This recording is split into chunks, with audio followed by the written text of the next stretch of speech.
uma quarta onda, né, a partir desse conceito inicial de gênero e esse conceito binário que foi, então, inaugurado por Helena Saffioti, por Kollontai, por Kupskaya, por Gebara, por todas essas mulheres que estão aí na história do próprio conceito de gênero.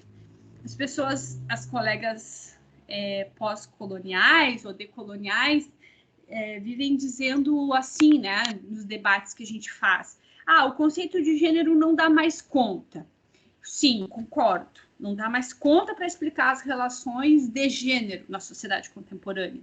Super concordo, mas é muito complicado nós não conhecermos a origem desse conceito, que em determinado tempo histórico foi muito importante para desvendar o poder do macho e do patriarcado e do capitalismo e do racismo, né? Então, é muito complicado que nesse processo de dizer, ficar repetindo muitas vezes sem entender essa questão, que a gente diga, o conceito de gênero não dá mais conta. Ok, o conceito binário, aquele que a Saffioti inaugura, aquele que várias outras teóricas.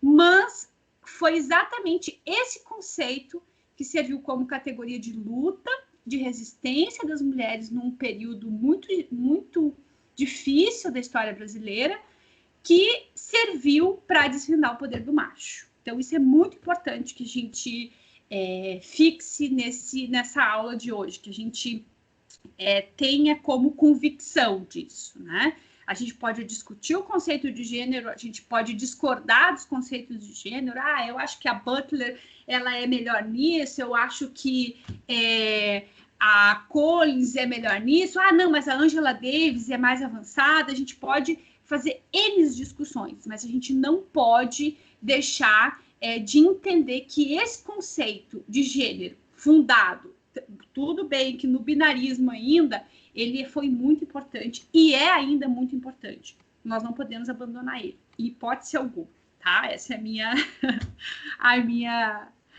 o meu apelo, né, às feministas, né, que a gente não abandone ele e nem substitua esse conceito em hipótese alguma, ok? Sobre Helena Saffioti ainda, né, como eu disse, né, ela não vai estar, ela vai estar situada, esse texto especificamente, vai estar situado no que a gente vai chamar internacionalmente de segunda onda do feminismo, e curiosamente não vai ter influência de feministas, vai ter influência, então, de pensadores marxistas, né, e que a gente pode, quem lê a obra da Saffioti, né, vai percebendo que ao longo dos seus textos, ao longo da sua produção teórica, eles estão lá citados. Florestan Fernandes, Caio Prado, Sondré, enfim, o próprio Marx e o próprio Engels. Tanto que ela inicia esse texto fazendo, então, uma citação lá do Marx e do Engels, né? Numa obra escolhida, onde ela vai falar da doutrina materialista, né? De que, se vocês estiverem acompanhando comigo aí, é a primeira página do texto, né? Ela vai iniciar o texto falando, então, sobre a doutrina materialista e de como, né, nós, seres humanos, e daí é uma perspectiva do materialismo histórico, somos produtos de circunstância. E de como as nossas consciências são resultados dessas circunstâncias e produtos dessa consciência, dessa realidade, né? Então, o que o Marx vai dizer lá na crítica da economia política? É uma consciência humana que apreende uma realidade e forma-se. E não é uma realidade que apreende uma consciência humana, que é o que propunha, então, o Hegel na dialética hegeliana. Então, quando a gente fala que o materialismo histórico, ele parte do concreto, é real, é verdade. Ele parte do concreto para quê? Na formação da consciência humana, que na relação com a realidade, então, vai se formar, né? Então, por isso que nós somos produto da circunstância, né? Então, ela vai iniciar dizendo isso tudo, para dizer que as mulheres no Brasil são produtos, né, o que ela tem naquele momento histórico, tá? Vamos sempre situar como o pensamento de uma autora sempre no seu momento histórico, por isso tem limites, muitos limites, tá? E a gente precisa compreender isso sociologicamente, filosoficamente e historicamente, esses limites.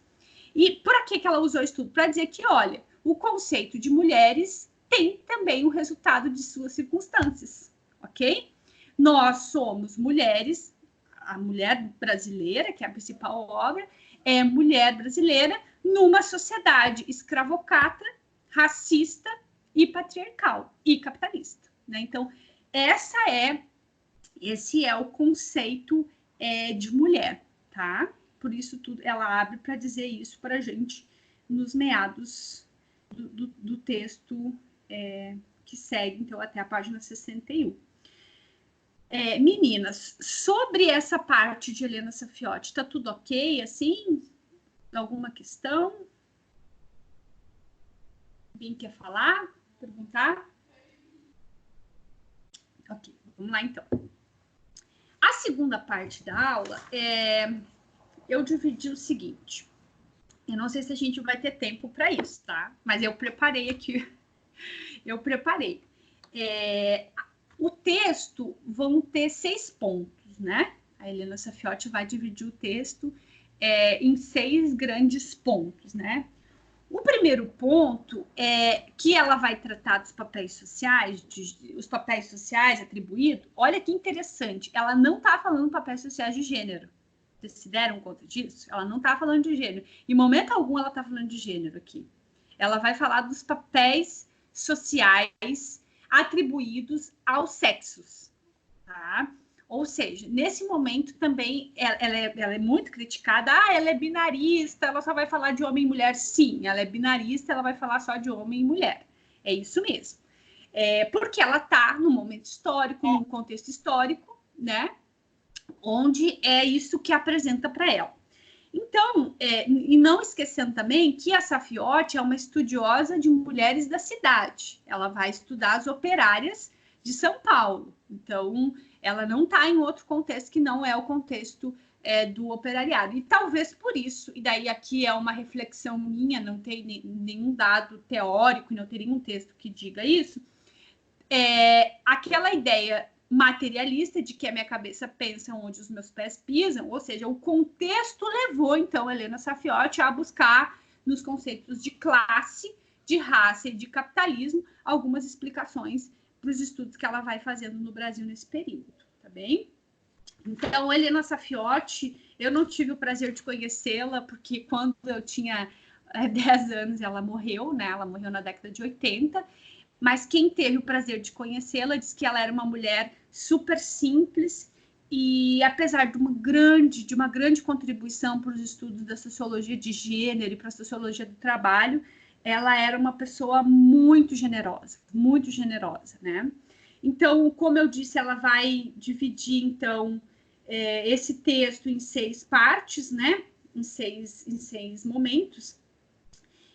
E o primeiro momento, ela vai, então, falar desses papéis sociais que são atribuídos às mulheres e aos homens. Então, aqui, nesse primeiro momento, ela vai fazer uma discussão que eu penso que a gente falou um pouquinho no último clube, né, das manas, que é o conceito de igualdade, né? Ela já parte do pressuposto, porque ela está aqui falando da sociedade capitalista, de que nós não somos iguais, tá? Nós não somos iguais, mesmo que a sociedade liberal coloque isso como um valor, o valor da igualdade, né? Então, ela vai abrir o texto chamando a nossa atenção de que nós, mulheres, não ocupamos lugares de igualdade. E aí, isso faz muito sentido no texto da Djamila Ribeiro, quando ela vai falar o poder de fala, né? Se nós não ocupamos lugar de igualdade nesse contexto de Brasil e aí no mundo inteiro, né?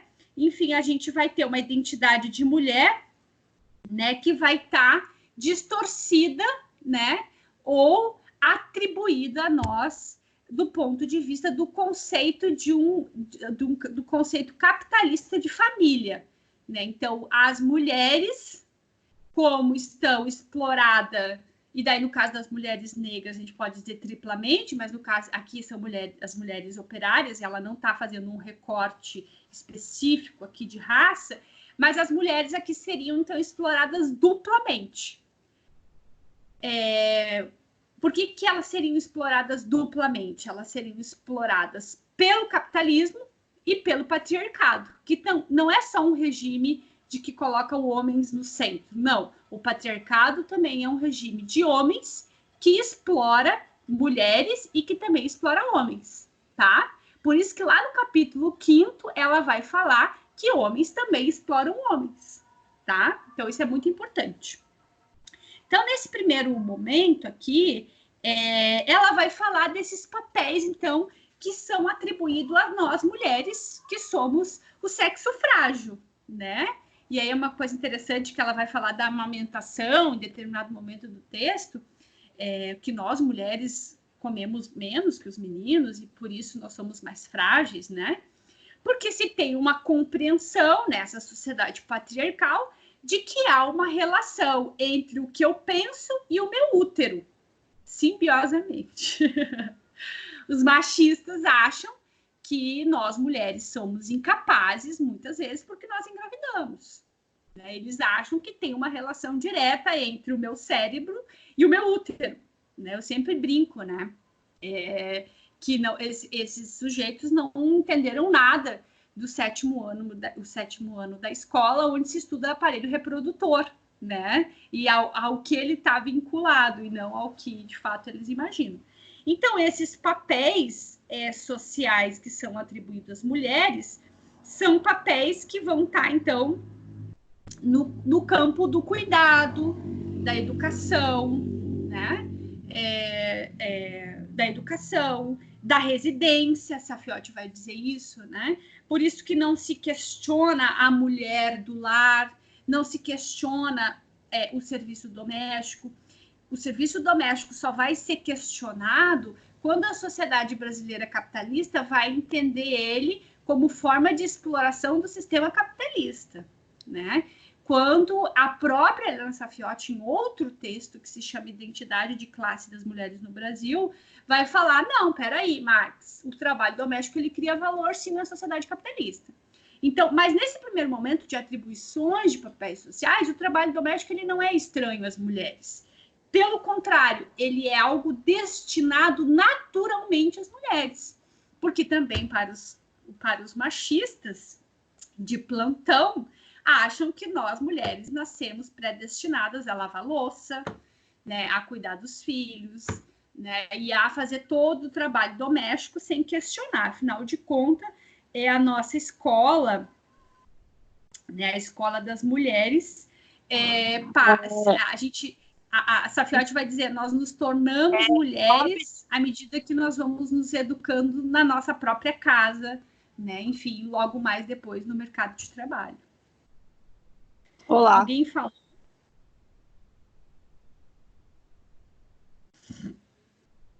Posso continuar? Sou eu, desculpa. Sim. Pausa para o panelaço. Ah, sim. Eu estou ouvindo aqui. Aqui também o panelaço está forte já, viu? Tá bem forte. Vocês querem fazer o panelaço? Desculpa, eu só queria mencionar este fato. Sim, importante, histórico. É isso. Aqui o panelaço está forte também, olha. Vamos lá, então vamos voltar, porque acho que a gente também está fazendo uma contribuição histórica aqui, que é estudando, né? Aqui tá grande o panelaço, ó, a minha vizinha tem uma bateria, e aí ela ajuda com a bateria, sabe? Ela é massa. Tem aí um outro conceito que é bem importante nesse primeiro capítulo para nós, que a gente muitas vezes escuta e não consegue entender muito bem, é a ideia de naturalização desses papéis, tá? Eu sempre gosto de fazer uma relação lá com o Bourdieu no conceito que o Bourdieu vai falar da internalização, né? Como que o Bourdieu chama isso? De encucamento da ideologia, né? quando ele vai falar lá sobre a questão da reprodução, da escola reprodutiva, né? Então, a Saffioti, ela vai trabalhar aqui a ideia, a sociedade capitalista investe nesse conceito de naturalização de papéis. E aí, como é que esse conceito se naturaliza? Através da educação das mulheres.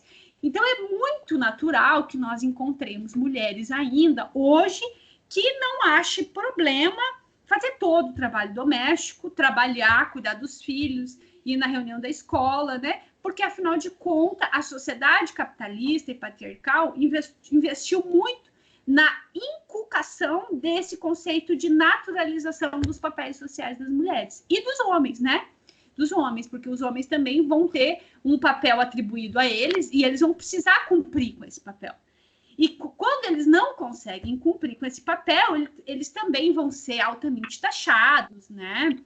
E vão ser também altamente violentados. Acontece que a violência que vem da sociedade para com os homens não é algo que interfere diretamente em questões de jornada de trabalho. Pelo contrário, eles ficam super de boa, eles têm a jornada de trabalho que é ir para o trabalho e voltar, né? Então, por isso, essa ideia de que a naturalização prejudica, sim, as mulheres, né? Claro que os homens se prejudicam, mas não chega nem perto do que é uma tripla quarta jornada de trabalho. E eu que estou sabendo isso agora em épocas de quarentena, porque não tem escola, eu tenho 3 adolescentes, eu tenho que fazer o trabalho doméstico todinho, claro que eles ajudam, né? Tem regime cooperativo aqui em casa, mas aí tem todo o trabalho doméstico, tem todo o trabalho que me exige, né? Tem todo o trabalho de cuidado com a minha tia, que é uma paciente de risco. Então, a gente está vendo isso muito nesse momento agora, né? Revivendo isso, né? Então, esse é um conceito muito importante que vai estar aparecendo, então, nesse primeiro capítulo, né? Que existe uma natureza da mulher, né? E aí, claro que... E aí, é o cuidado que a gente tem que ter, né? Não existe uma natureza intermitente, né, com a exploração. É isso que a gente tem que lutar, não existe isso. Né? Nós não nascemos, tá forte aqui a panelaça, nós não nascemos predestinadas a sermos oprimidas. O que nos oprime, então, é esse regime de desumanização que está presente na história capitalista e que daí vai descaracterizar, né, toda uma série... toda uma questão de humanidade, de equilíbrio humano, né? E que aí vai envolver homens e mulheres, né? Vai envolver, a Helena Saffioti até vai falar aqui em um determinado momento, que eu gosto muito, né? Que ela vai dizer que interfere, inclusive, no ecossistema, né? Interfere no equilíbrio ecológico, né? De certa forma, porque a mesma exploração que há com as mulheres também vai haver com a natureza, né? E aí as ecofeministas chegam aí agora nesse momento, né, nesse momento onde a pandemia e a grande crise também é ecológica, né? Então, as ecofeministas chegam fazendo essa denúncia também de destruição da natureza. Do mesmo modo que os homens enxergam as mulheres para exploração, o capitalismo patriarcal também vai enxergar a natureza para essa exploração, né? Nesse capítulo aqui também, ela vai falar de uma coisa que eu acho muito interessante e que ela coloca entre aspas, tá? Que a gente precisa compreender o que é o conceito de inferioridade da mulher, né? Ela vai dizer que esse conceito de inferioridade, né, é tão grande que até as mulheres que trabalham na enxada apresentam maior produtividade que os homens, admitem que são fracas. Eu acho isso muito interessante, porque a gente que trabalha com mulheres, pesquisa mulheres e ouve mulheres, esse negócio aparece o tempo todo, meninas, o tempo todo. Nós mesmas, às vezes, nos perguntamos, será que a gente consegue? Será que a gente tem força? Será que a gente tem coragem? Né?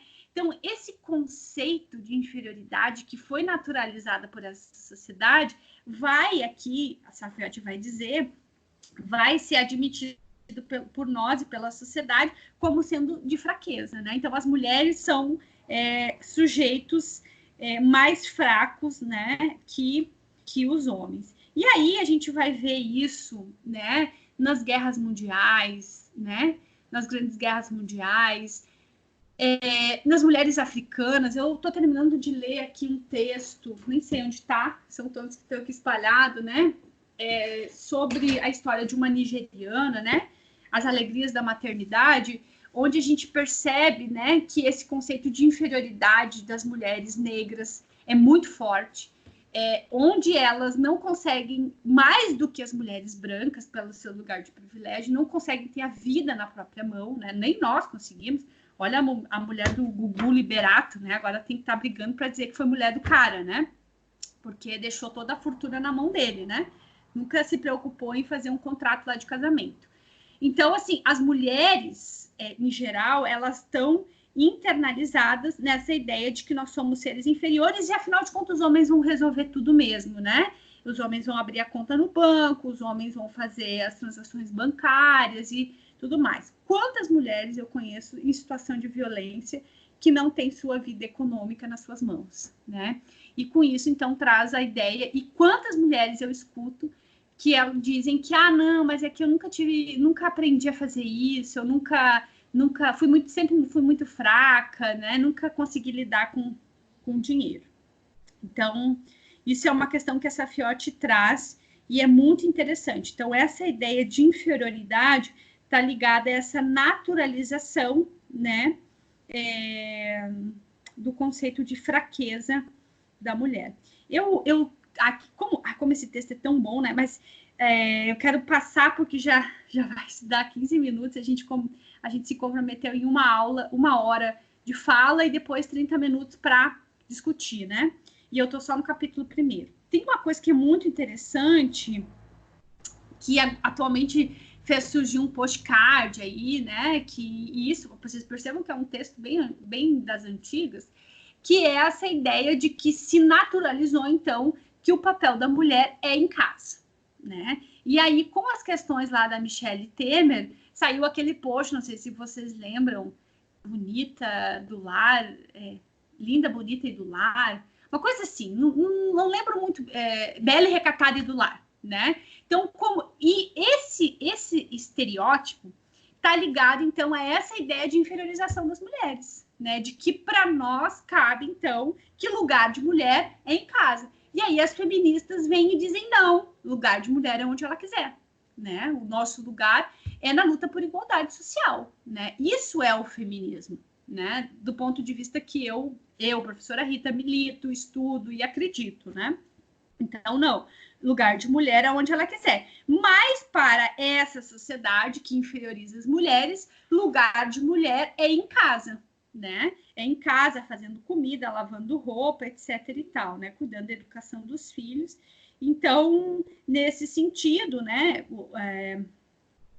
A Safiotti vai dizer que a inferioridade feminina é exclusivamente social, meninas. Exclusivamente social, não é natural. O que quer dizer isso, né? Como socióloga que ela é? Quer dizer que esse conceito também é um conceito construído por essa sociedade, né? Por essa sociedade, nesse momento aqui, ela está estudando a sociedade brasileira, né? Então, se a gente for para sociedades mais abertas, com uma democracia mais consolidada, onde o racismo e o patriarcado não sejam, o que eu duvido, ainda não encontrei nenhuma, mas que a Rita Segato fala muito disso, né? Das sociedades pré-capitalistas, onde o machismo não seja estruturante na sua coluna mais vértebra, a gente pode encontrar, talvez, essa ideia de que o lugar de mulher, que esse papel da casa não seja tão forte para as mulheres. Mas até então eu só tenho encontrado essas sociedades fechadas e antidemocráticas. Que entendem, então, que as mulheres são inferiores, sim, são fracas, e a elas cabe um papel onde essa fragilidade, esse cuidado, né, sejam realizados com sucesso pelas mulheres, né? Uma grande dona do lar, né? E aí vem um outro momento importante aqui, né? Que é o que essa Safiotti vai falar do macho e o poder, né? Ela não vai ainda falar aqui do poder do macho. Ela vai falar o poder um poder e o macho, né? E aí é um poder que vai se dar numa simbiose entre patriarcado, racismo e capitalismo. Tanto que ela vai dizer em algum momento do texto, desse texto aqui, que de modo geral, né, os homens socialmente são dominadores. Né? Então, é pelo conceito de dominação, e aí, claro que aqui ela está fazendo uma crítica muito forte ao conceito de dominação do Durkheim, né? Mas ela vai dizer que é pelo conceito de dominação, né, que o poder, então, vai estar colocado nessa sociedade, que vai dividir a sociedade, a dominação vai dividir essa sociedade, e o lugar mais fraco, então, vai caber às mulheres. Então, a subordinação das mulheres vai estar ligada a esse poder do mais forte, né? Então, o poder do macho, e aí acho que é muito interessante, a gente que vai desvendando o texto, o poder do macho nada mais é do que a dominação, né, do macho, né, em nuances de um sistema patriarcal e capitalista sobre a mulher, né. E aí é uma coisa muito interessante que a Safiotti vai dizer aqui, que os homens, eles vão deter poder em todos os âmbitos do ponto de vista das nossas vidas. E aí aqui ela vai trazer a experiência das relações amorosas entre homens e mulheres, né? Que acho muito interessante para quem estuda aí violência doméstica e muitas vezes não conseguem entender, né? E aí tem que buscar a sociologia, porque só com o direito não entende, né? O direito é limitado, a gente que sabe que a violência doméstica... Mas o que acontece com uma mulher que, cara, apanha, que é dominada, que é violentada, mas que chega na hora, opta, porque é uma opção, em continuar, né, com esse domínio. E aí, se a gente olhar lá na própria Safiotti, ela vai nos ajudar a compreender como essa relação amorosa está ligada a esse conceito de dominação. Né? Por quê? Primeiro, porque o homem vai entender que nós somos um sexo frágil, precisamos ser dominadas, e esse sexo frágil, pelo conceito burguês de família e de sociedade, esse corpo me pertence. Aí vem o conceito de posse de propriedade privada. Ao me pertencer, eu posso fazer o que eu quiser com ele. Né? Então, aí que a gente vai conseguir, a partir desse conceito sociológico, né, de dominação da Safiotti, entender por que nós não temos, então, controle sobre as nossas vidas reprodutivas, né, apesar de termos avançado muito, o movimento feminista ter avançado muito, por que a gente não consegue controlar as nossas questões de vida reprodutiva, da própria vida privada, a gente não consegue controlar, né? E tudo mais. Então, nessa parte aqui, ela vai falar muito sobre isso, ela vai dar vários exemplos, e eu acho muito interessante.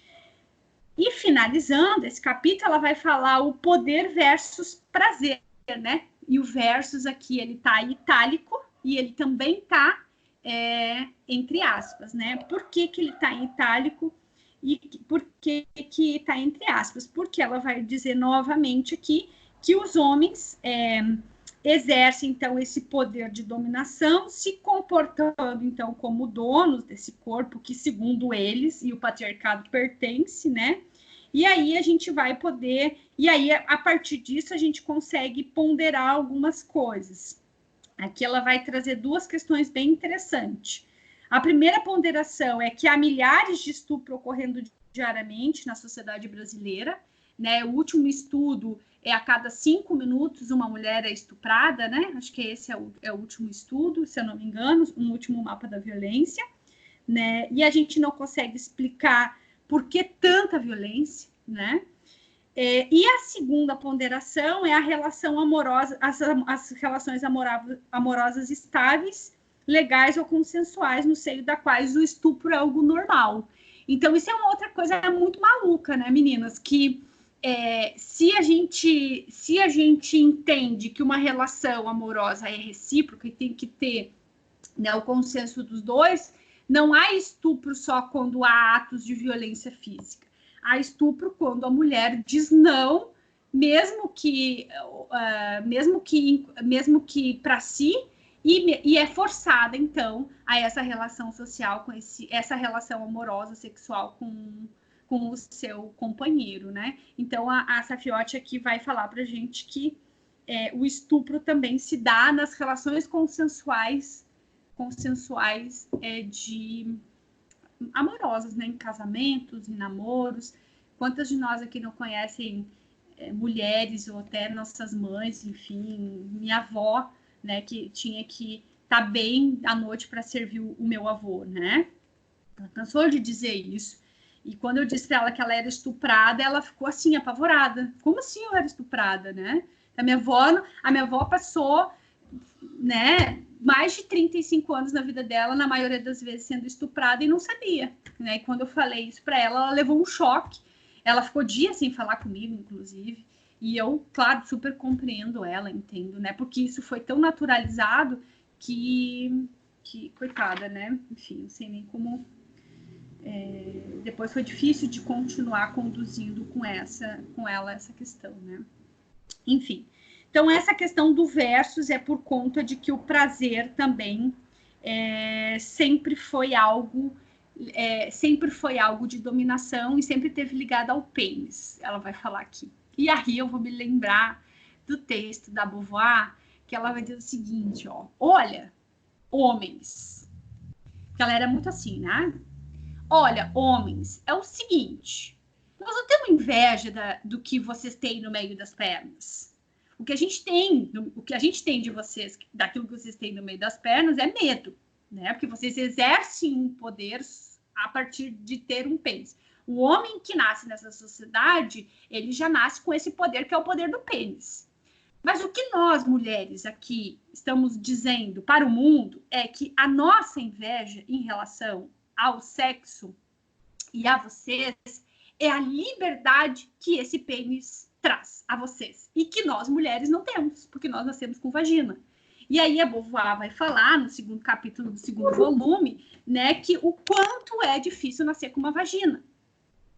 Aí, enfim, não vou falar desse texto, que não é o texto que está em discussão, mas eu me lembro muito quando a Safiotti traz que a falocracia, né, do pênis é exatamente isso. Pênis é igual a poder. E para Beauvoir é igual a liberdade, né? Então, o que a gente tem é inveja da liberdade que esse pênis nos traz, ok? E é óbvio, não sei vocês, né? Mas eu não quero ter um pênis, não é essa a questão. Eu tô com a boca um pouco seca, vou tomar uma água, tá? Não fiquem pensando aí. Vocês querem ter um pênis? Vocês querem ter um pênis? Eu não quero ter pênis. Não é essa a questão. A questão é essa mesmo, né? O quanto o fato disso traz uma liberdade, e que é o que a gente, historicamente, o que as mulheres lutam por liberdade. E é historicamente o que o feminismo busca, a liberdade das mulheres, né? Numa condição social de igualdade, né? Óbvio, considerando que a gente tem aí o capitalismo, o patriarcado, né? E o racismo. Aqui a gente não está nem falando das mulheres negras. Então, aqui, no segundo capítulo, meninas, a gente já vai para 1 hora de aula.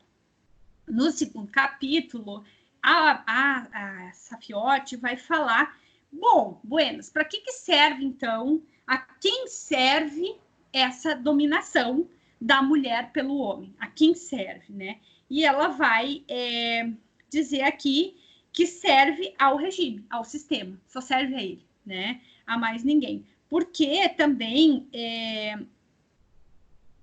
ela vai dizer aqui em um determinado momento, os homens também sofrem com essa dominação. E aí aqui, ó, gente, não vamos interpretar isso aqui de uma forma errônea, né? Vamos pensar certo, como diria Paulo Freire. O que é esse sofrimento do homem? Não vamos achar que, ai, tadinhos, eles sofrem, né? Enfim, não é isso, não é essa a questão. Eles sofrem porque essa dominação, ao colocar eles num lugar de privilégio, também vai fazer exigências a eles que muitas vezes não está de acordo com aquilo que eles pensam, de acordo com aquilo que eles desejam, né? E aí a gente pode ver nesse contexto todo hoje a luta dos homossexuais, né?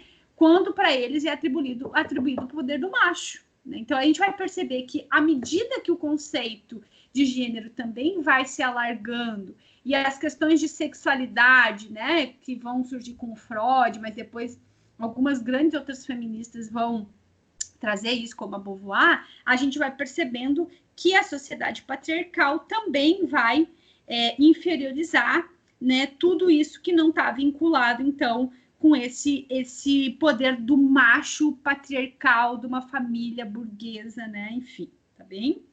Então, por isso que muito, a Simone vai dizer aqui, né, por isso que nós, aqui todas nós, crescemos estudando nos livros o modelo de família, né? Quem de nós que já não viu num livro didático o que é a família ideal? Branca, né? Quando ela diz o poder do macho é branco, é isso, o poder do macho é branco. Branca, com 4 membros, não é o ideal?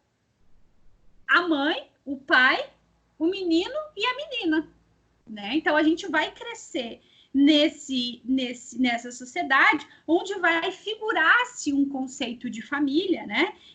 E que, então, supõe-se que essa é a família ideal brasileira e que vai aparecer muitas vezes aí em várias propagandas e vai se naturalizar. E, por vezes, também aparece lá o cachorrinho, né? Se a família for um pouquinho melhor, vai aparecer um cachorrinho, né? Enfim, a vovó fazendo tricô, né? Como se todo mundo vivesse numa região onde usa lã, né? Como se fosse frio. E aí também vem uma outra questão, que daí depois as decoloniais vão trazer com grande razão, é o poder não só do macho, mas também o poder de uma europeização do conhecimento, de uma ideia central de que existe um lugar único, exclusivo e melhor de se viver, que é o lugar onde, enfim, todo mundo é branco, faz neve o ano inteiro, é muito frio, então é o que elas vão chamar, então, do poder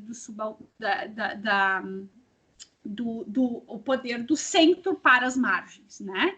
Do global para o específico, né? Então, enfim, é um pouco isso. Enfim, meninas, só que acho que muito importante a castração do homem, né? A Safiotti vai dizer o seguinte, na página 24, o macho é considerado provedor das necessidades da família. Ainda que sua mulher possa trabalhar com remuneração, contribuindo dessa forma para o orçamento doméstico, cabe ao homem ganhar a maior parte do salário, né? E desbravar e falar com todo orgulho, eu sou o chefe da família, né? Cabe ao homem esse papel, né? E isso está muito impregnado em nós, em colegas feministas também. Várias amigas minhas, não, ele que tem que pagar as contas. Não é feminista, não, mana? Como é que é essa história aí, né?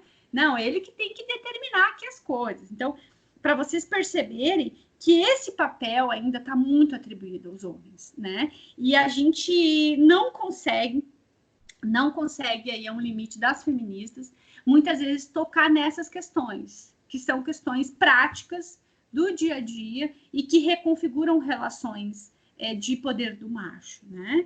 E uma coisa também muito séria e que a gente trabalha com as mulheres, quem trabalha com educação faz isso, é de aos poucos também ir desconstruindo com as mulheres a ideia de que o seu trabalho que contribui na renda da família não é uma ajuda ao marido. Porque isso eu encontro nas mulheres rurais lá em Tefé. Assim que eu cheguei nas comunidades, inclusive eu tenho um texto sobre isso, na casa, no roçado que nós vivemos, que elas vão o tempo todo falar que sim, elas trabalham na roça, mas isso é uma ajuda ao marido, né? Por mais que, à medida que elas vão se dando conta de que o trabalho delas é essencial nesse modelo produtivo e de que sem o trabalho delas o marido não conseguiria vender a farinha, elas ainda dizem, o meu trabalho é um trabalho de ajuda ao marido, de complemento de renda. Então, isso é um trabalho que a gente precisa fazer de desnaturalização, então, de um poder do macho e de um macho, né, que entende que o sistema financeiro precisa estar nas suas mãos. Porque também a Simone vai dizer, né, vai dizer uma coisa muito importante que vai nos ajudar na formação do nosso conceito de feminismo, né? Nós, mulheres, ela vai dizer isso, né? Uma conversa com Sartre, ela vai dizer assim, não, Sartre, é o seguinte, nós, mulheres, só vamos conseguir a liberdade quando nós conseguirmos ter a liberdade do trabalho econômico, de nos libertar economicamente, de termos o nosso salário, né? Aí nós vamos chegar ao conceito de liberdade que eu tanto estou falando aqui. Só que é óbvio que a gente sabe que não é só isso, né? Que o conceito de liberdade é maior que isso. Só que é isso, voltando de novo, todas essas teóricas e essas mulheres, elas estão preocupadas no seu tempo histórico de discutir uma questão, né? No momento da Beauvoir, é um momento onde ali a efervescência do mundo europeu, a industrialização, a reindustrialização, as mulheres inauguram o mercado de trabalho por necessidade do capitalismo. Isso é muito importante. Não é porque as mulheres querem se libertar, não. Há uma necessidade do capitalismo desde a Primeira Guerra Mundial, do trabalho das mulheres, né? Inclusive dos trabalhos sexuais das mulheres. E aí a Simone vai dizer, não, o que cabe a nós mulheres? A luta por independência financeira. E isso vai fazer com que nós consigamos, então, chegar à liberdade que nós tanto sonhamos. Então, essa questão da Beauvoir é muito importante para a formação do nosso conceito de feminismo, né? Enfim, a Safiotti vai falar da castração da mulher, que é muito interessante, né? A gente nem chegou no capítulo 3 ainda. No capítulo 3, a supremacia masculina na sociedade capitalista, né? Ela vai fazer uma relação... Vou fazer um resumo agora, tá, meninas? Pode ser? Vou fazer um grande resumo, apesar de eu ter preparado muita matéria. Ela vai fazer uma relação que é muito importante da relação de produção dos homens, né, naquele período da mão assalariada, tá, meninas, com o sistema capitalista, né, então ela vai dizer aqui em determinado momento que há uma obrigação de trabalhar, mas ao mesmo tempo há uma relação muito hídrica, né, muito hídrica, desculpa, entre esse poder masculino e o capitalismo, né, então tem essa relação, né? E o poder masculino, enfim, vai pendurar nas empresas, vai dominar a maior parte, né? Não é à toa de que a reivindicação salarial dos homens, né? Sempre são os homens que vão ganhar mais que as mulheres, e aqui tem uma segunda... tem uma questão primeira, porque como as mulheres elas vão ingressar ao mercado de trabalho ainda em postos de trabalho que ainda está muito ligado à vida doméstica, do cuidado, do trabalho manual, né, da motricidade, do passar roupa, das lavanderias, desses trabalhos muito ligados à economia doméstica, também vai se ter uma ideia, uma proposta do sistema capitalista que esse trabalho, como não cria valor, ele pode ser pago qualquer valor, né? Não é à toa que a lei das empregadas domésticas e o direito das empregadas domésticas a terem seus direitos foi agora conquistado em 2008 apenas, né? Então, por esse fato, por essa questão, as mulheres vão, então, começar no mercado recebendo menos que os homens e até hoje recebem menos que os homens, né? Por essa ampliação, então, por essa adoção de uma nova unidade produtiva, como ela vai dizer, né? E aí, à medida que o conceito de gênero, e aí eu diria hoje mais, apesar de não concordar muito com o termo, mas de empoderamento feminino, vai pressionando os mercados com essa falsa ideia, então, de igualdade das mulheres nos postos de trabalho. Daí vai entrar naquilo que eu discordo, mas é real, existe, que as feministas liberais vão chamar, então, de mulheres que chegam, então, aos lugares de poder. Né? Enfim, aqui nesse capítulo 3, ela vai falar algo que é muito importante para a gente também, que é o conceito de patriarcado, né? Na página 47, quem está acompanhando o texto, ela vai aqui falar conosco e vai trazer conceitualmente, né, o que ela entende, então, por patriarcado. Então, ela vai começar o texto dizendo o seguinte: calcula-se que o homem haja estabelecido seu domínio sobre a mulher há cerca de 6 milênios. Nossa! 6 milênios. São múltiplos os planos da existência cotidiana e que se observa essa dominação. Um nível extremamente significativo deste fenômeno diz respeito ao poder político. Em tempos muito simples, isso quer dizer que os homens tomam grandes decisões que afetam a vida de um povo como um todo. Por isso que falar de democracia é falar de mulheres participando na política, né? Porque nós precisamos também decidir. Se nós queremos igualdade, nós precisamos ajudar a decidir. E ajudar a decidir é ter voz e poder de decisão, né? Então, isso é muito importante.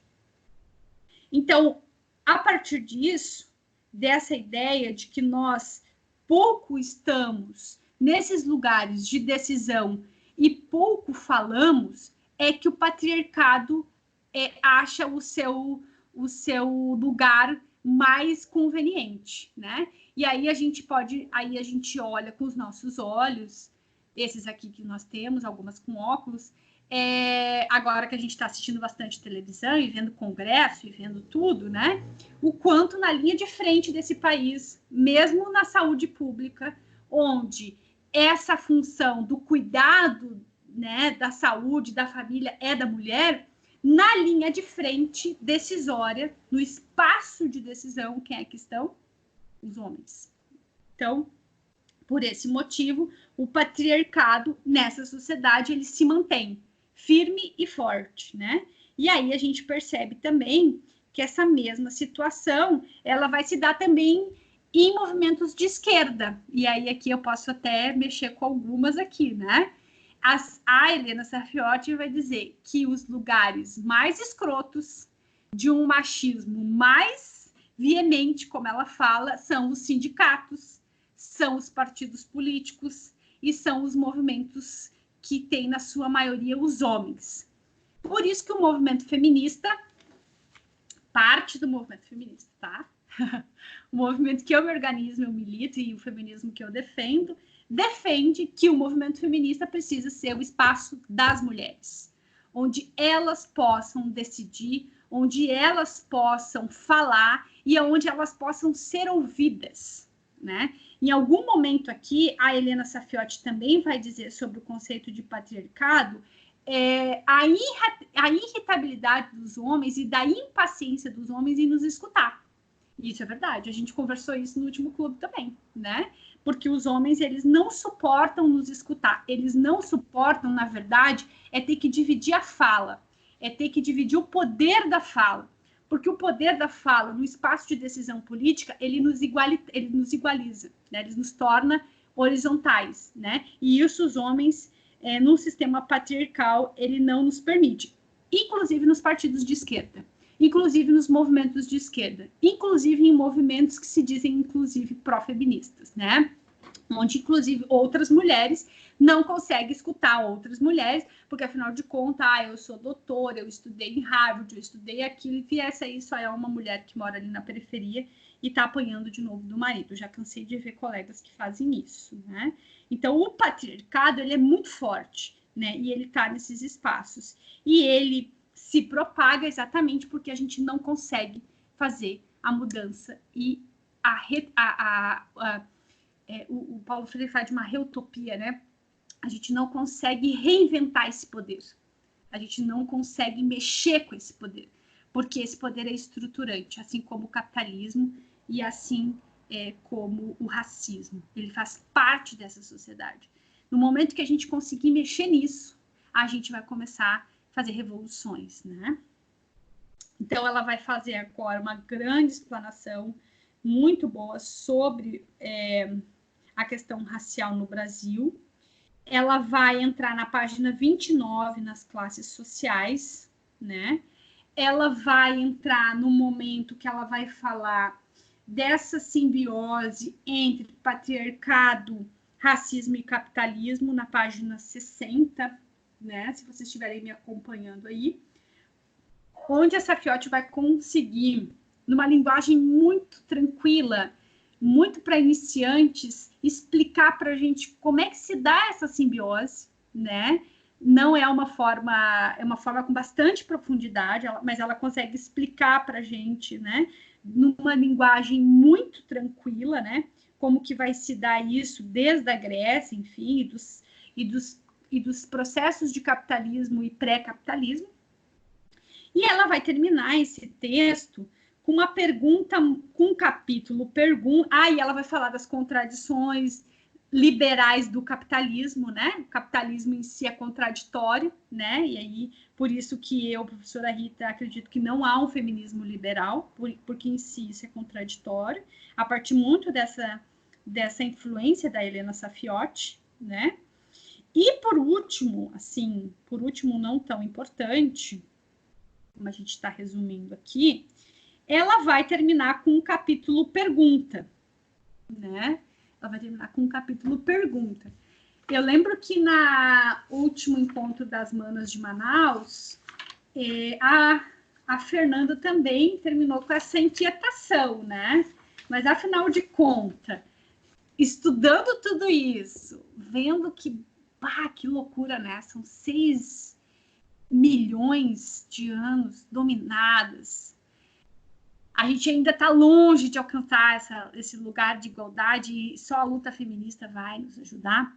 A luta no sentido teórico e prático, né? Porque tem muita feminista de luta, mas não estuda, e daí não adianta muito, né? Daí reproduz o patriarcado, o machismo e tudo mais, né? Por que a gente precisa estudar? Porque a gente precisa entender essas relações de dominação que se dão pelo conhecimento também. Se a gente não entender isso, a gente não muda as relações. E aí a gente precisa atuar para mudar as relações e voltar a estudar novamente. Então, esse movimento teoria e prática.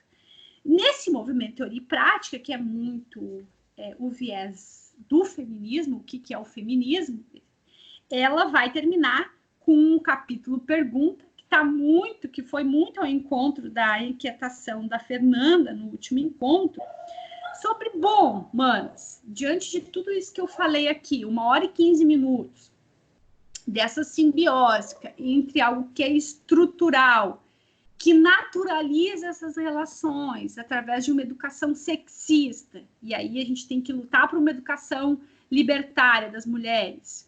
Vale a pena a gente lutar? Vale a pena a gente lutar? Ela não vai hesitar em dizer que sim, que claro que vale a pena, né? Porque senão a gente nem estaria aqui hoje nos reunindo, enfim, num momento muito difícil do Brasil, né? Onde as mulheres vão ser muito afetadas com isso. E aí ela vai dizer sim, vale a pena lutar, né? E seguindo esse raciocínio, né, de que sim, vale a pena lutar, ela vai fazer um público para gente, ela vai fazer um apelo para a gente, né? Que é importante que a gente se alerte para a mudança da luta política, principalmente para nós mulheres jovens, né? É muito importante que a gente deseje democracia e lute por democracia, né? Não é só ir para o Facebook, que aí essa questão aí da quarta onda é um pouco isso, aí é o edufeminismo, né? Não, é o como feminismo, assim, é uma espécie de comunicação, que são essa onda do feminismo na internet, enfim. É a gente lutar por democracia, é a gente enfrentar o poder, é a gente se colocar como voz de frente, mesmo sabendo que tudo isso vai nos render noites de insônia, muitas falas sexistas,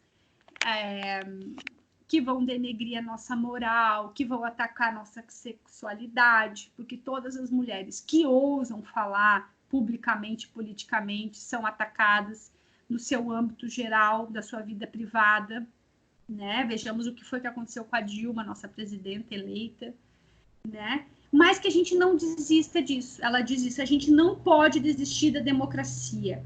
A democracia até agora tem sido para poucos. E dentro desse poucos cabem mais poucos as mulheres. Então, se essa democracia, mesmo na contradição de ser um valor capitalista, porque a democracia é um valor capitalista, nós não lutarmos por elas, o que nos resta vai ser olhar de uma forma quase que imparcial as justiças da sociedade capitalista. E o que muda, vai dizer a Helena Saffioti, o que muda é aceitar que sem democracia a gente não constrói minimamente igualdade e aceitar que a gente vai precisar transformar estruturas. A gente vai precisar, sim, dizer para o nosso colega que isso que ele está fazendo é machismo, que esse espaço também me pertence. A gente vai precisar, sim, fazer faixas, a gente vai precisar, sim, ocupar a assembleia, a gente vai precisar, sim, ocupar esses espaços de poder. Então, ela termina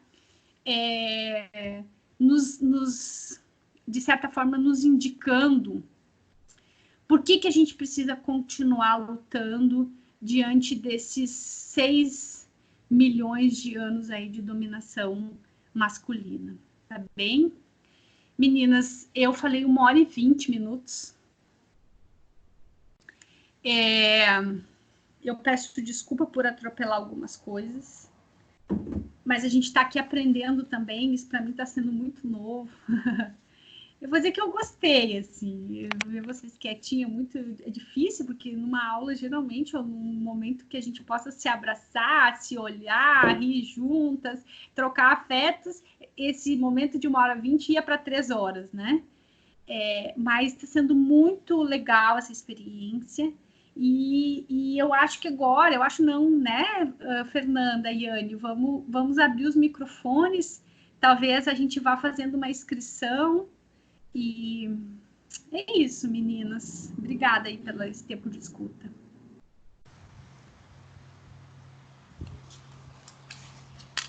Gente, eu estou abrindo o microfone de todo mundo, mas assim, quem quiser falar, coloca aí do lado a sua pergunta. Vocês mesmas liberaram o microfone agora, porque algumas de vocês travaram por conta própria, colocaram no mudo por conta própria. Então, vocês mesmos podem destravar.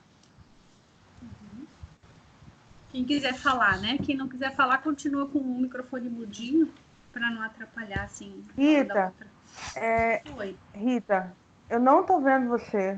Eu estou vendo só sua foto. Muito bonita, por sinal, mas eu não estou lhe vendo. É mesmo? Tá sentada. Qual é que tá aí? Você tá com a Eu tô sentada com o Fernando camisa branca, sai.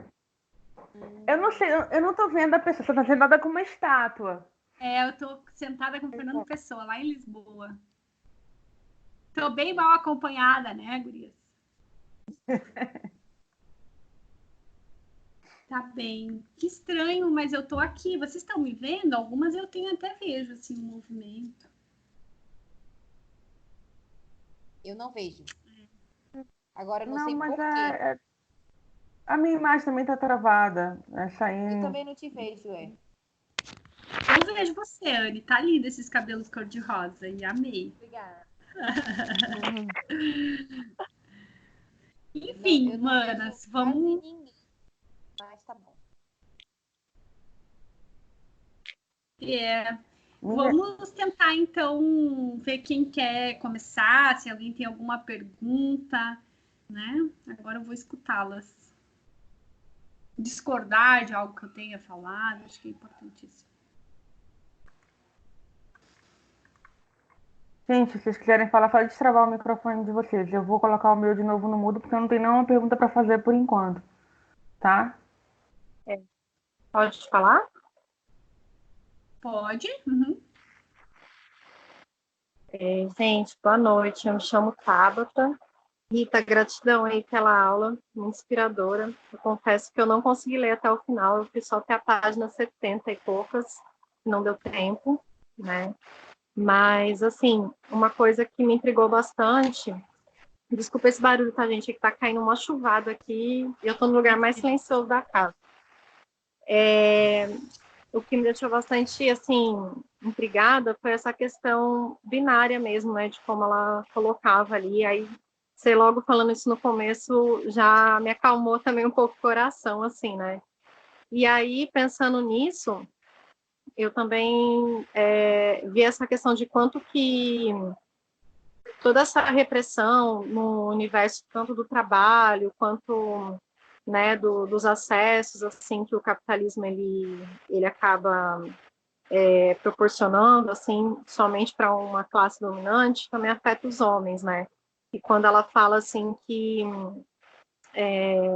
as mulheres ganham menos e se tem mais mulheres numa casa, isso também vai afetar a renda da família como um todo.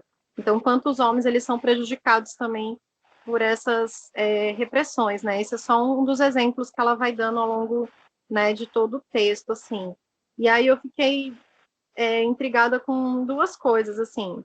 Como que seria, na sua visão, assim, uma mesma discussão dessa, mas não pensando de uma forma binária, sabe? Pensando na diversidade que a gente tem hoje, né? Enquanto identificação, né, e orientação, como ficaria essa questão, sabe? De tipo a gente conseguir dar essas mãos para poder atingir um objetivo em comum, né? Que quando ela coloca essa questão binária, eu vi muito por esse lado, que é mostrar também enquanto que o homem, ele, mesmo sendo que está exercendo um poder, ele também está sendo prejudicado por essa questão toda que acontece de repressão, né, com a mulher na sociedade. Aí eu fiquei curiosa, assim, para saber sua opinião sobre essas questões, sobre uma visão não binária, enquanto ela coloca aí no texto. Grata, vou colocar no mudo aqui.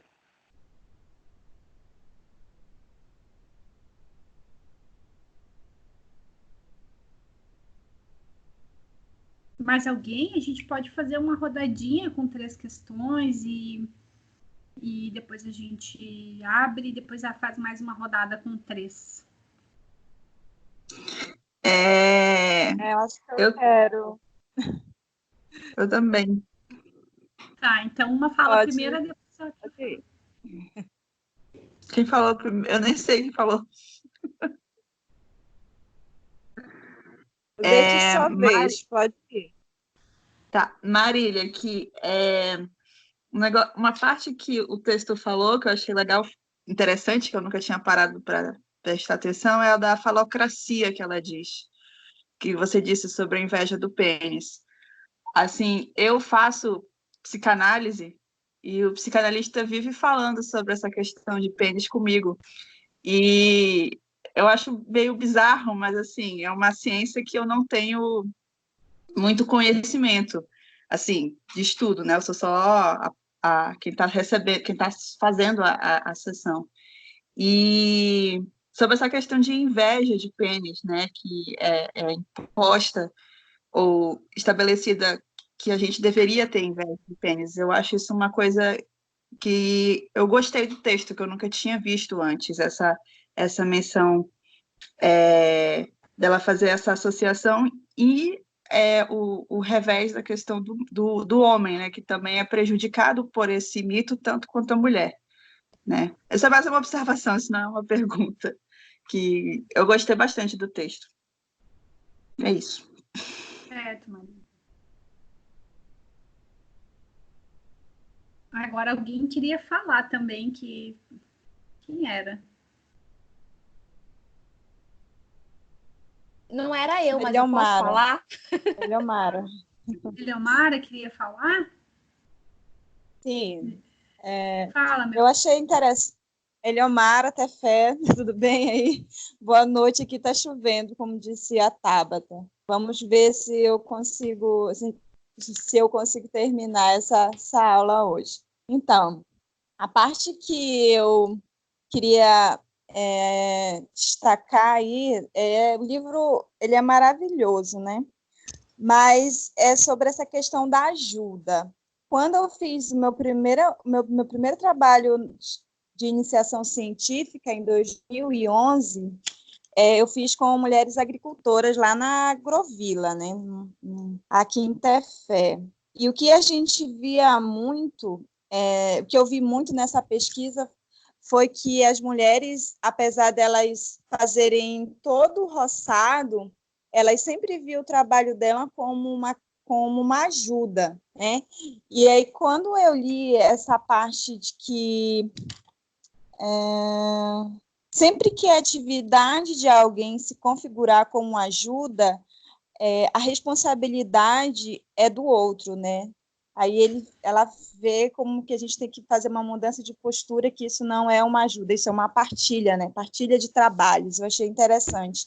E aí você falou na sua aula que você também vê isso com o trabalho que você desenvolve aí com as mulheres da Flona. A minha pergunta é, se você sente que houve, com o trabalho que você desenvolve já há muito tempo, uma mudança no discurso dessas mulheres, se elas mudaram, não, agora eu não ajudo mais, agora eu faço isso, enfim, se colocam em primeiro plano, ou elas ainda usam essa palavra como uma ajuda na roça, ajuda o meu marido aqui, como que é esse discurso delas hoje, né? Acho que essa que é a minha questão.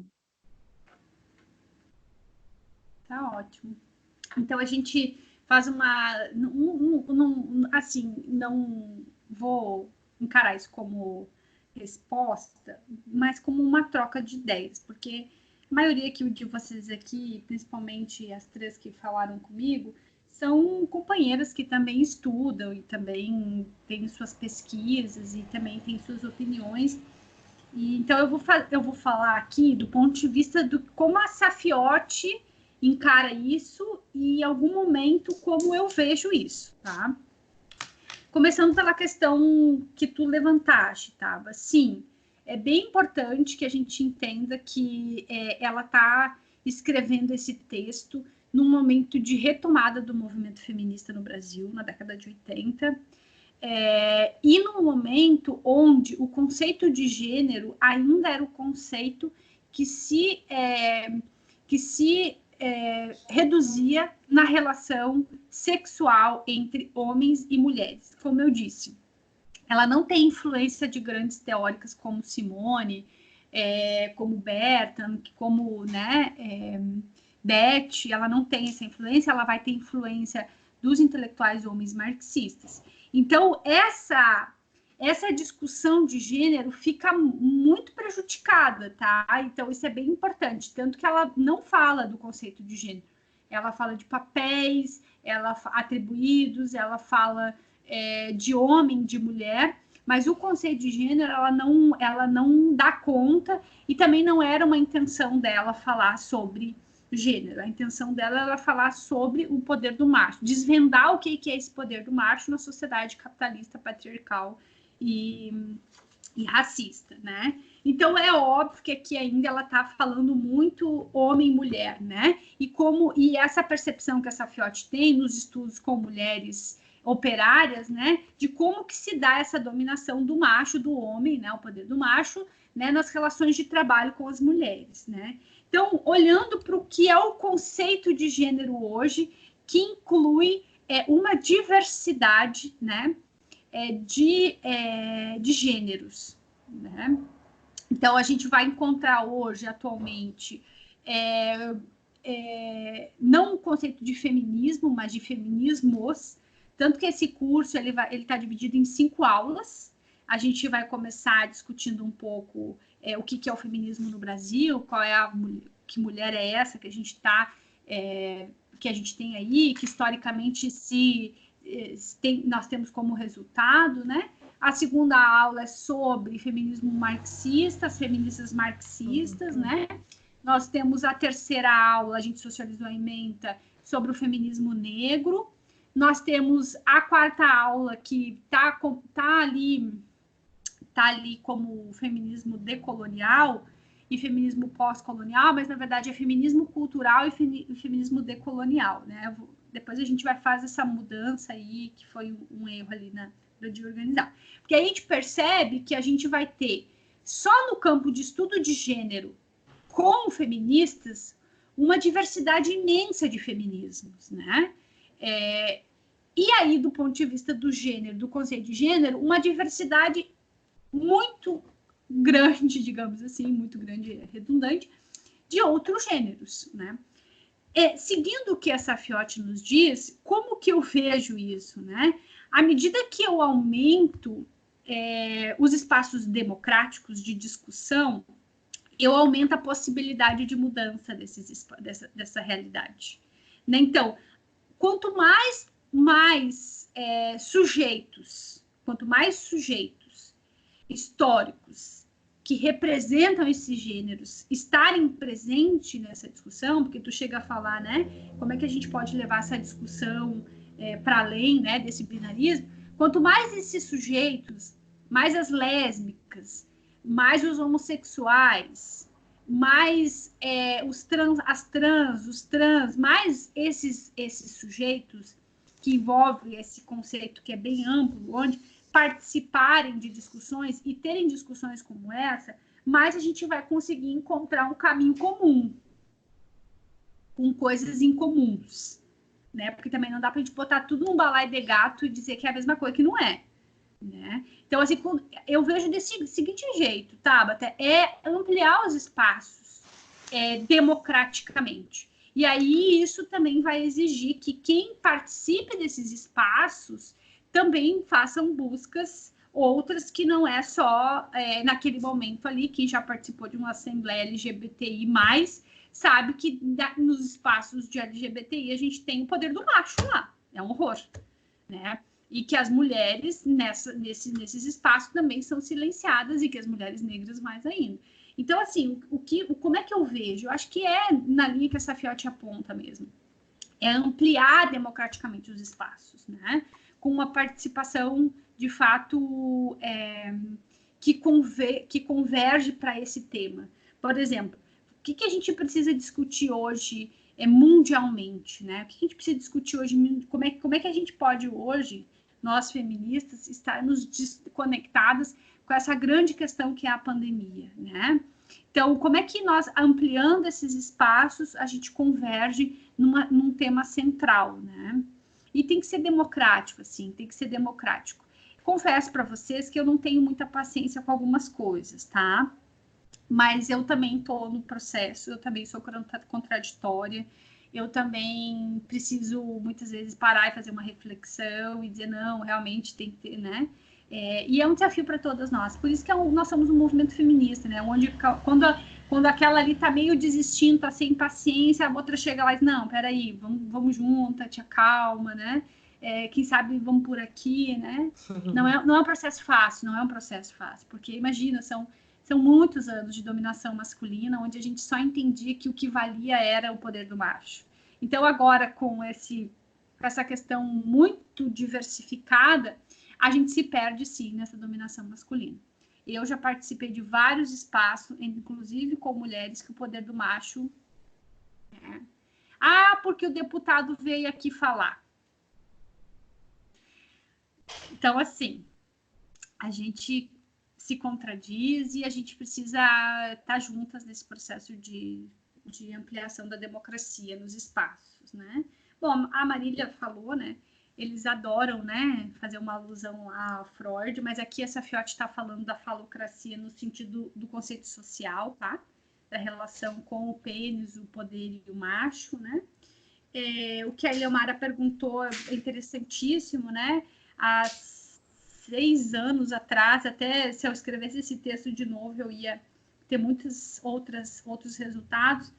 Quando eu cheguei nas comunidades da Flona, e que eu ouvi as mulheres sobre a questão do trabalho, né?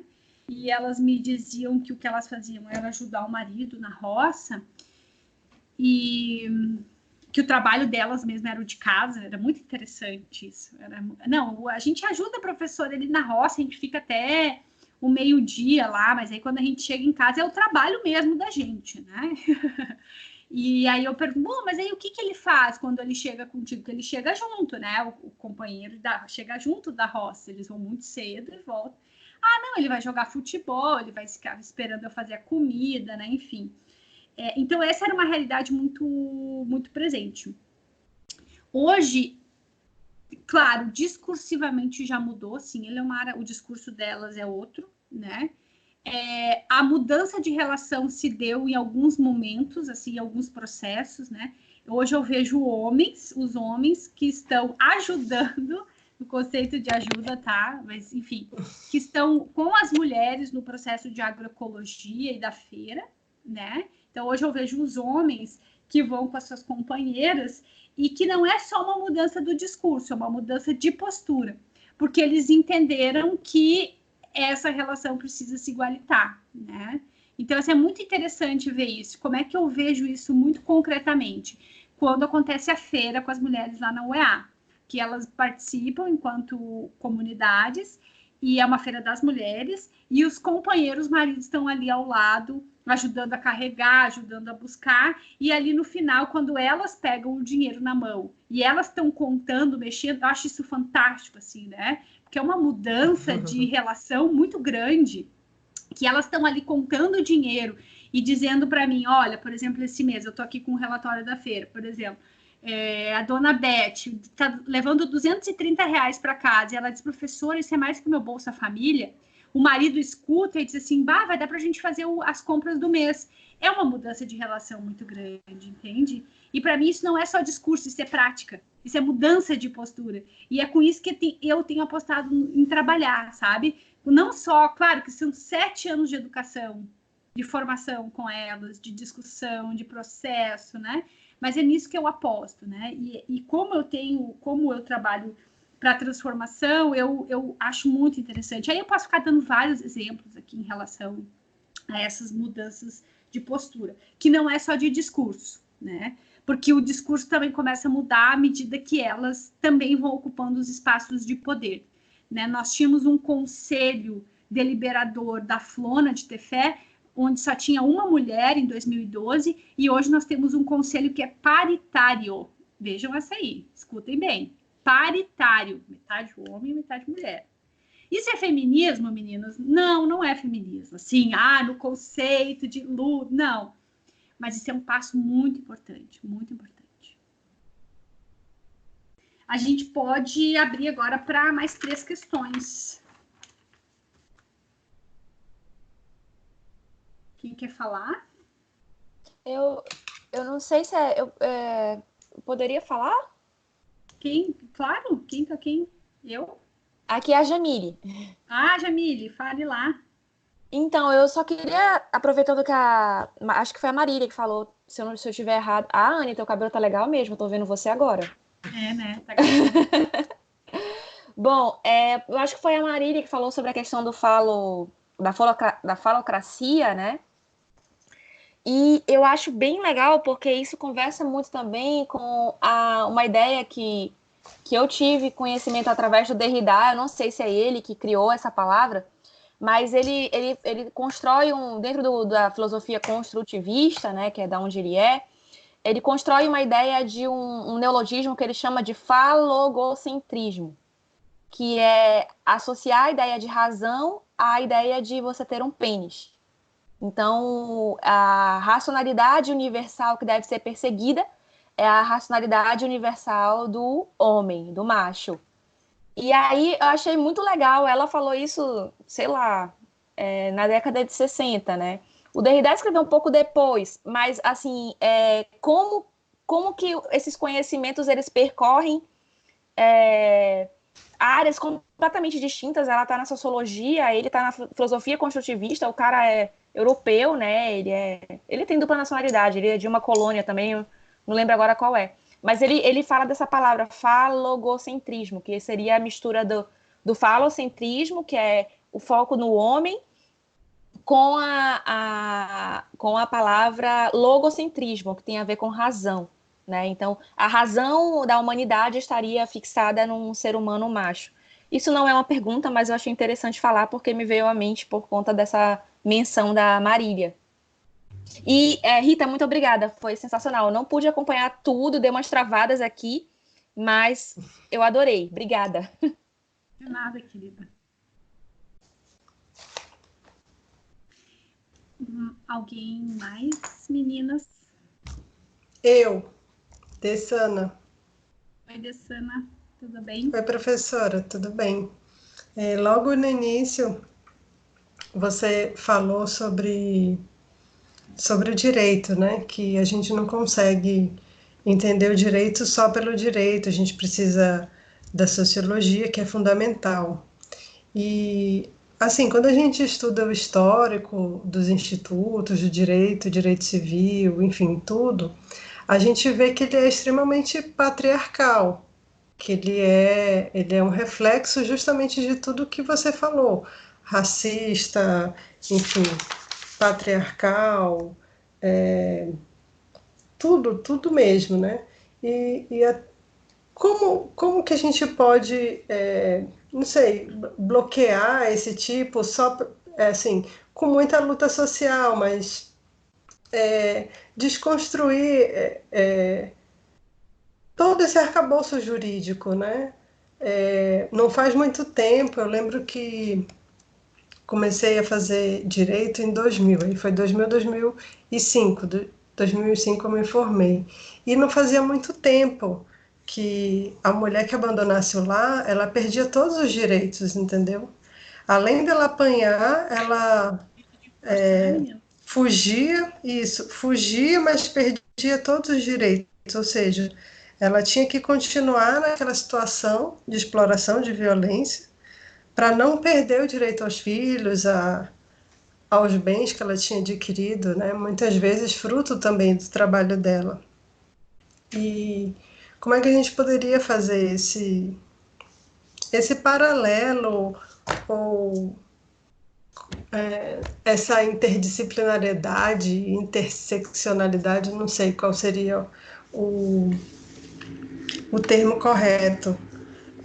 Eu acredito que o direito ele é sempre reflexo do que o reflexo da sociedade, né? Tanto que ele também é desconstruído quando a sociedade começa a mudar. Mas como estar atento aos retrocessos, entendeu? Eu lembro que eu estava falando, comentando um texto e com outros colegas, né, da disciplina especial que eu fiz.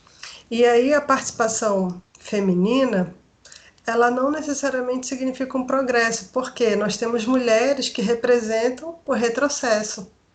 Então, é uma participação política, mas muitas vezes não vamos ter avanços como nós gostaríamos, né? E isso aí está muito claro com a Damares, né? E outras, mas ela acho que é a ícone, né? Digamos assim. Não sei, gostaria que você comentasse. Bem, Jamile, Dessana, mais alguém quer fazer algum comentário?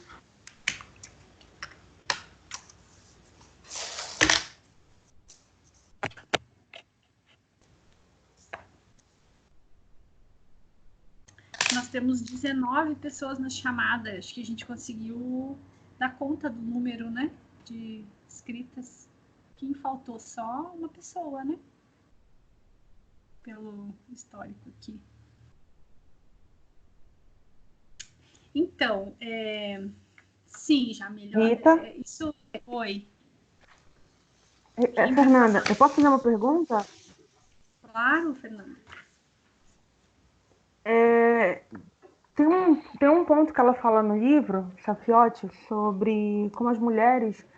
E como a sociedade, de um modo geral, dependendo de que grupo você estiver, você vai internalizar esse estigma.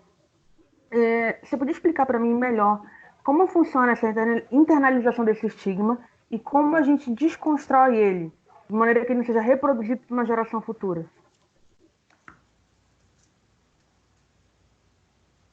Você me ouviu? Uhum. Só não te vi, mas te ouvi.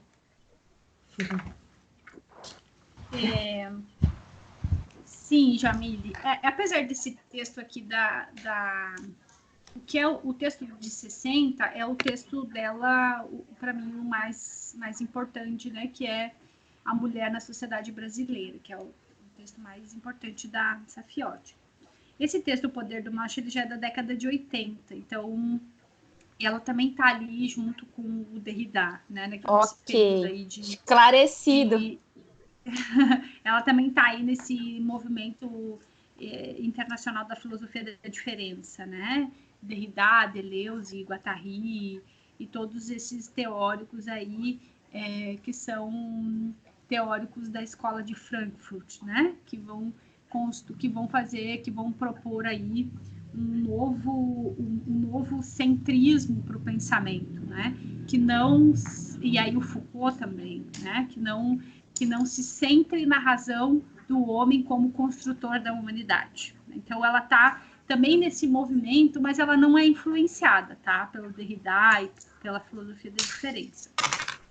Então, acho bem interessante a relação que tu fizeste, acho que é isso mesmo, né? Na teoria, a gente vai entendendo as coisas quando a gente consegue estabelecer relações. Então, acho bem interessante. Dessana, então, que coisa interessante, né? Quando eu ouvi a primeira vez o conceito de direito foi na sociologia. Foi pela sociologia que eu conheci o conceito de direito, né? Principalmente pelo Durkheim, né? E percebe que o direito, ele surge também na necessidade de uma sociedade capitalista, patriarcal, né? Racista, estabeleceu uma ordem, né, para essa sociedade, né? O Durkheim vai dizer assim, né? Lá no conceito de dominação. Então, quem daria essa ordem para essa sociedade capitalista, né? Seria, então, esse negócio que a gente chama de direito, né? Que vai estabelecer leis, normas e regras para dar conta dessa sociedade na razão máxima, né? De que o homem ainda é o centro. Então, a gente vai ver nascer o direito da propriedade privada, a gente vai ver nascer as normas que tem como ideia a inferioridade também das mulheres, né?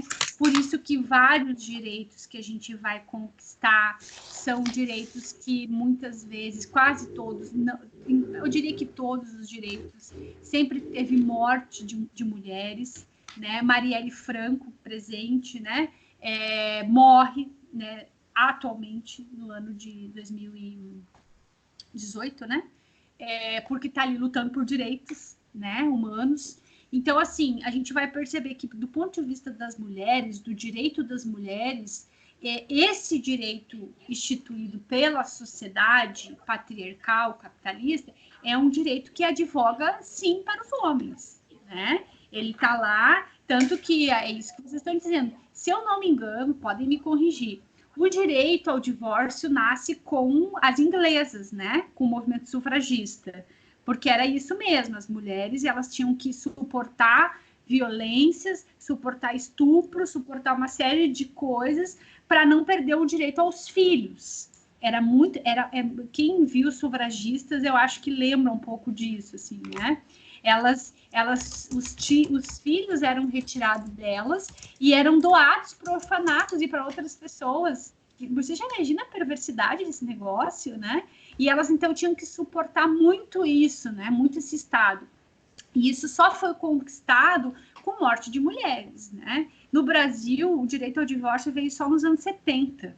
Né? Até então nós tínhamos que casar e ficar casada, e se nos divorciássemos, como foi o caso da Anísia Floresta, nós éramos chamadas de tudo, né? De putas, de vagabundas, de enfim, né? A Anísia Floresta, como uma das primeiras feministas no Brasil, foi quem pela primeira vez disse, não, eu não vou me casar, não vou ficar com esse casamento. Então, o direito, do ponto de vista histórico, sociológico e filosófico, ele vai nascer para advogar para a sociedade capitalista, patriarcal e racista, né? Então, por isso que a gente percebe que todos os direitos que têm a ver com essa minoria, que não é minoria, são são árduas penas, né? A gente luta muito para conquistar e muitas vezes a gente retrocede, né? Há muitos momentos de retroceder. Então, assim, respondendo a tua pergunta bem concreta, como é que a gente pode mudar isso, desconstruir? Tendo mais juízas feministas e não mulher, tendo mais advogadas feministas e não só mulher, tendo mais delegadas feministas e não só mulher. Eu penso que por aí a gente começa a mudar a cara do direito. Não sei se a estrutura, porque isso vai depender da estrutura da sociedade, né? A gente, como vai dizer a própria Sarfiotti, nós somos resultados de contingência dessa sociedade. Não sei se a gente muda a estrutura como um todo, mas a cara a gente muda. Porque, olha, quando eu pego uma peça de uma juíza lá que despacha, né, que a mulher, quando ela despacha que a mulher vai ter que, por exemplo, casos assim de que o homem não pode pagar pensão, já vi isso, despacho do juíza, porque ele está desempregado, essa juíza está advogando a favor de quem? Né? Então, assim, são muitos casos. E aí, te respondendo bem concretamente, é isso. Nós tendo mais juízes feministas, advogadas feministas, delegadas feministas, né? Aí a gente vai mudar um pouco essa cara, né? Que ouçam as mulheres e não acham que elas estão mentindo. Porque o nosso grande problema é quando a gente começa na delegacia, que vem aquele delegado escroto, machista, e acha que, já ali no nosso depoimento, acha que a gente está mentindo, quer manipular a nossa fala, enfim. Então, começa aí as coisas. E a Fernanda fez uma pergunta aqui que dá uma tese, né, Fernanda? Então, como é que se dá essa naturalização, né, que o Bourdieu vai chamar de inculcamento da ideia, né? Se dá pela educação, né? A nossa educação das mulheres, ela é uma educação que é resultado dessa sociedade em contingência, né? É uma educação que é sexista, que atribui ainda papéis para homens e para mulheres. O exemplo disso, nós aqui, quando a gente ingressa nos nossos cursos de graduação, a gente já tem aqueles papinhos, né? Isso aí não é coisa para mulher, né? Eu venho da filosofia, então, um universo altamente, digamos assim, falocêntrico, como dizia o Derrida. Então, assim, como é que se dá essa naturalização? Se dá pela sociedade patriarcal, né, que estabelece isso como algo natural, como uma ordem natural das coisas, e pela nossa educação, que é uma educação sexista, machista, patriarcal, né, que reproduz essas relações sociais. Né? Vejamos os nossos históricos das nossas estudantes dentro da universidade, que não conseguem denunciar os seus assediadores. Porque quando elas chegam no canal de uma denúncia mais séria, elas vão encontrar quem ali? Os próprios assediadores que estão nos processos de comando e de política da universidade. Então, assim, é muito sério isso, né? E aí a gente está num curso, por exemplo, aconteceu um episódio agora com uma orientanda minha, que é 99% de mulheres, mas que no momento do que aconteceu ficou do lado do professor. Vocês entendem o que E disse para ela, e assim eu vi os áudios gravados, que ela estava louca, que ela tinha interpretado errado. Ele estava só brincando. Vocês entendem como é difícil? É muito difícil.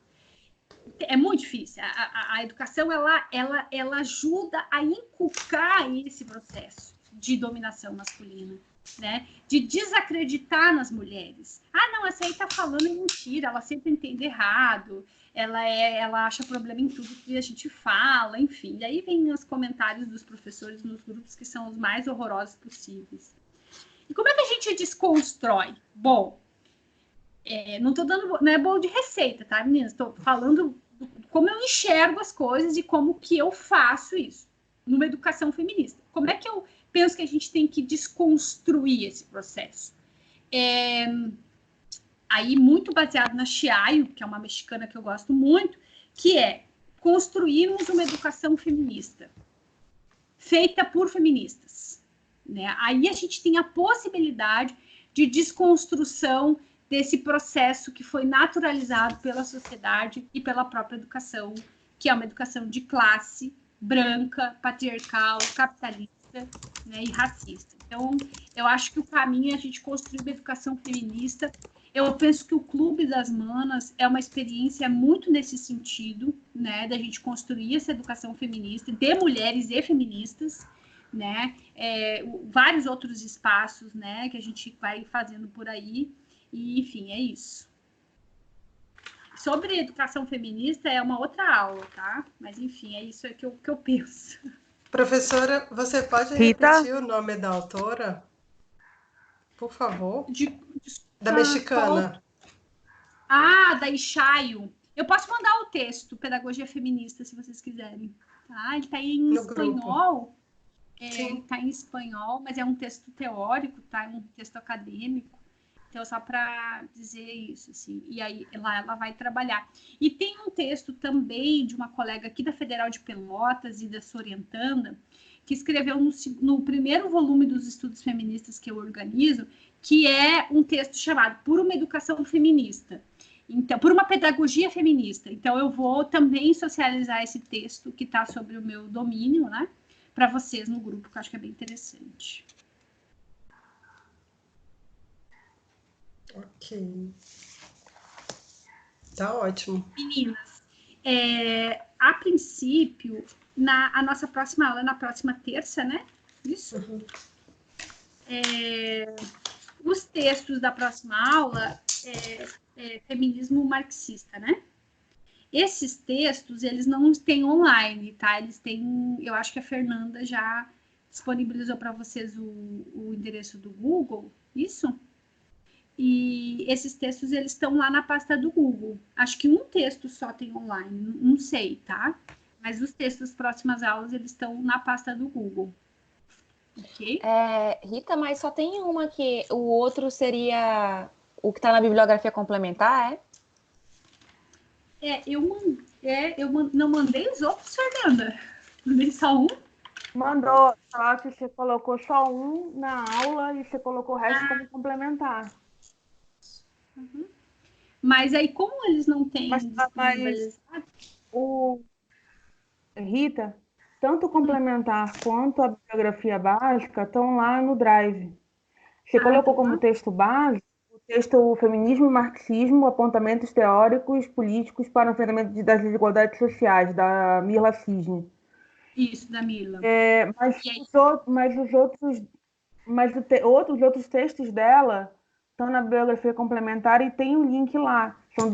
Ao todo são 3 textos dela. Um que está como a base e mais 2 que estão na complementar. Então, tá tudo lá no link. Eu vou, ao longo da semana, provavelmente amanhã, né? Eu posso até lançar hoje, se vocês quiserem. Eu posso colocar, eu tenho ele aqui no meu computador, que fui eu que fiz o upload no Drive, e eu coloco lá no grupo do WhatsApp. Tá. Jamília, acho que se quem de vocês não conseguir acessar, meninas, por favor, digam lá no grupo que a gente providencia, tá? Mas tá? Se vocês não conseguirem acessar os textos, falem lá no grupo que a gente providencia para vocês, tá bem? Esses textos do feminismo marxista, eles são textos mais da minha que são eles não têm online. Então, por isso que ele foi pro Google Drive. Tá bem? Queria dizer para vocês ficarem em casa, se cuidem diante disso que vem por aí, que nem começamos, né? Segundo os especialistas. E, enfim, é isso, gente. Continuamos estudando, porque essa é a nossa ferramenta de luta, de resistência. Tá bem? Se vocês quiserem conversar também depois no PV, podem ficar à vontade. Eu só não sei se eu consigo dar conta, porque eu tô com tripla jornada de trabalho, tá? Então, aqui estou com meus posts aqui, né, para dar conta das coisas. Mas quem quiser, e aí à medida que eu for conseguindo, a gente vai conversando também. Espero que vocês tenham gostado aí. Para mim foi muito enriquecedora essa experiência. Tá sendo, tá bem? É isso? Anne? Rita? Tá bom, professora, muito obrigada. Foi maravilhoso mesmo. Fiz várias anotações. Boa noite para vocês. Rita? Que ótimo. Oi. Uma boa noite para você e eu vou colocar lá no grupo. Se ficar faltando algum texto, você me avisa que eu coloco lá depois. Tá. Um beijo. Beijo, gente. Beijo. Boa noite. Bom jantar. Tchau, meninas. Boa Boa noite. noite.